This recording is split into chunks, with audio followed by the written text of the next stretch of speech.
កគិតសុខភាពជាចម្បង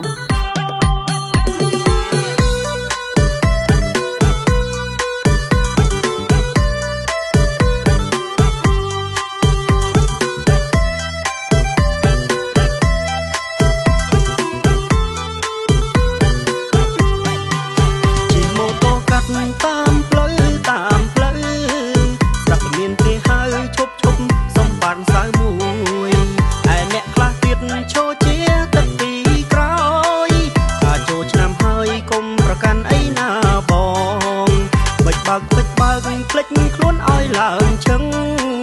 ជីម៉ូតូមួយវឹងគេស្រែកប្រាប់ថាចូលឆ្នាំអីយ៉ាថាសាំអើយសាំ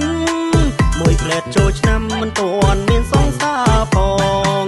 ឆ្នាំមុនធ្លាប់បានសន្យានឹងខ្លួនឯងថានឹងរកសង្សារឆ្នាំនេះឲ្យទាល់តែបា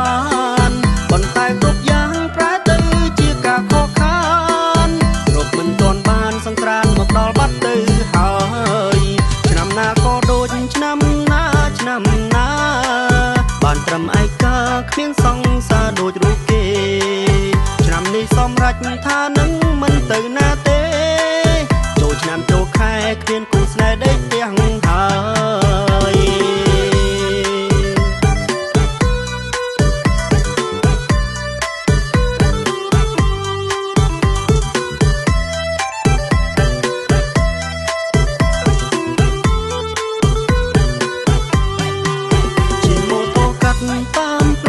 តាមផ្លូវស្រាប់តែមានគេហៅឈប់សំបានសៅមួយ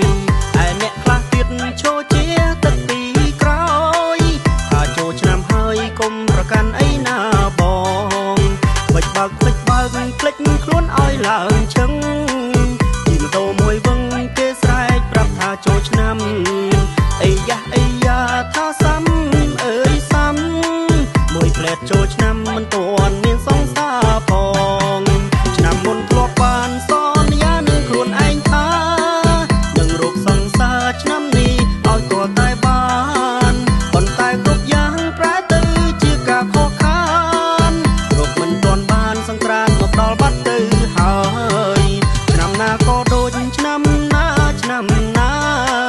បានត្រឹមឯកាគ្មានសង្សារដូចរូបគេឆ្នាំនេះសម្រេចថានឹងមិនទៅ